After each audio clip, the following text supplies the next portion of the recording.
Automatic.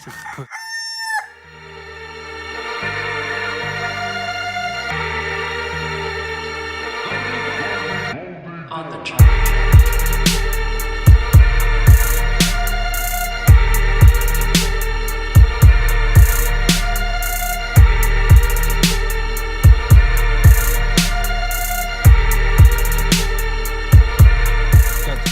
Shifter cables in.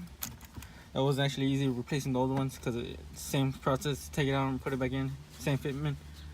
So yeah, that wasn't too hard. So since I did take out the shifter and I had the whole assembly off, I went ahead and got a short shifter. It was actually pretty easy to install. It wasn't that expensive. It was like $80. Man, no, I love the feeling. So short. Yeah, now let's start putting all this together. For the clutch, and this is where the reservoir goes, and it has a tape in front of the hose that's already in the automatic chassis. I guess all the chassis are the same, but this one just had the bolts covered, so it bolts right on right here. And the only hard part was drilling the hole right there because of the tight fitting, but it had indents of where to drill, so it wasn't too hard to figure it out. And now I'm about to run a stainless steel line since it doesn't have a clutch line. I'm gonna run a stainless steel line, braided line around to the transmission, which will help with my stage 2 clutch, make it easier. Here's the clutch on the other side. You can see the pedals. You had to replace the brake one because the brake one's way bigger, so you need a manual pedal. And you can see where it goes back there to be drilled and to be holed. It's easier if you take out the seat, to be honest, so you can lay under there and do all the work. If not, you're gonna suffer and take a long time, but I mean, everyone does things differently, right? One thing I'm gonna say, since I am doing a swap, I can't cheap out on parts. Go big or go home. I got a lightweight competition flywheel, forged steel. Does not add any horsepower, but does increase acceleration. And same, I got a competition clutch kit that's outside. Will do me some justice.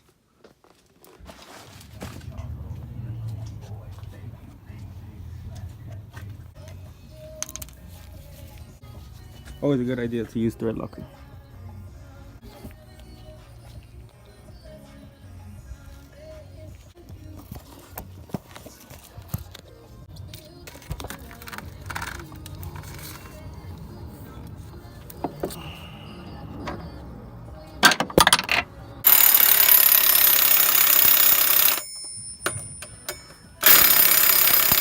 How many uggas was it?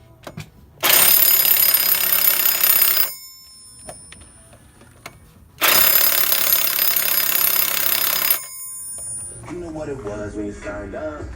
Fuck this hot job thing. I get so little views now.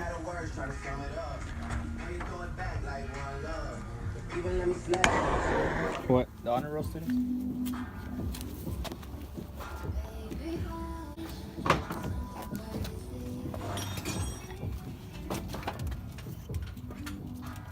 Alright guys, we're back here with Peligo and Booster.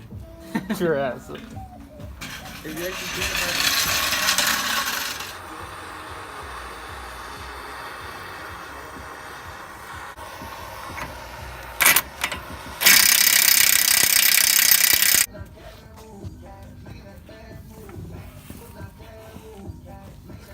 Oh shit. Look at this. Vale, ve.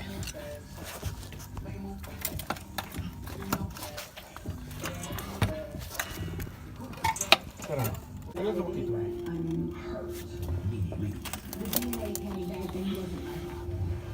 No, ya. Ahí, mira, ahí está bien. Dale, bro. ¿No sale? No, sí, pero heat shrink is definitely necessary for this project. This is the cable that goes into the shifter that lets the computer ECU know that it's on park, and to turn it on, you can't have it without these two cables being connected together. The hardest part was figuring out which cables it was, but after reading a bunch of forums, I figured it out. It was the middle pins, the one on the left and right, See, I don't need this anymore. But these are the cables. I snipped them off and then I connected it and soldered it. I know I did a bad job, but I'm about to heat shrink it, and it'll be alright. I'll do.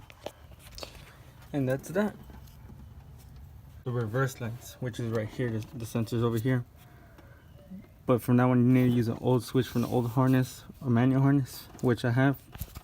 But I'm still trying to figure that out for right now. But that I know if it will wire into here from this connection.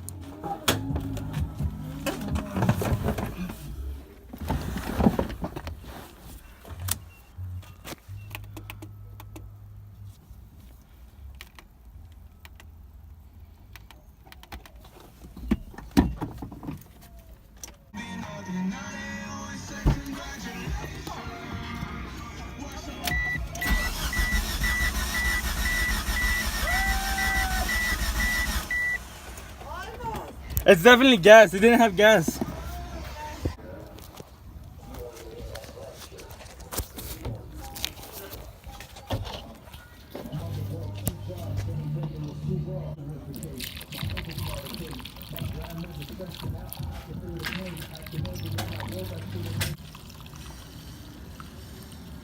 Make sure everything's connected first.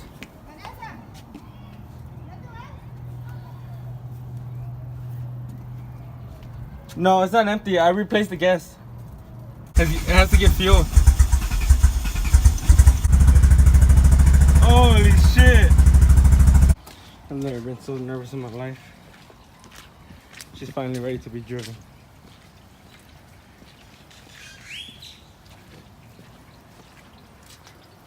So nervous.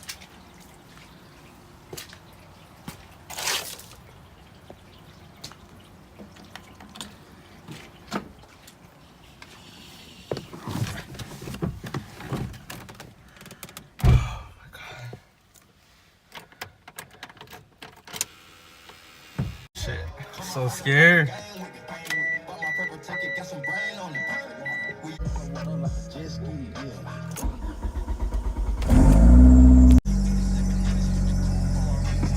Lord Jesus, my heart.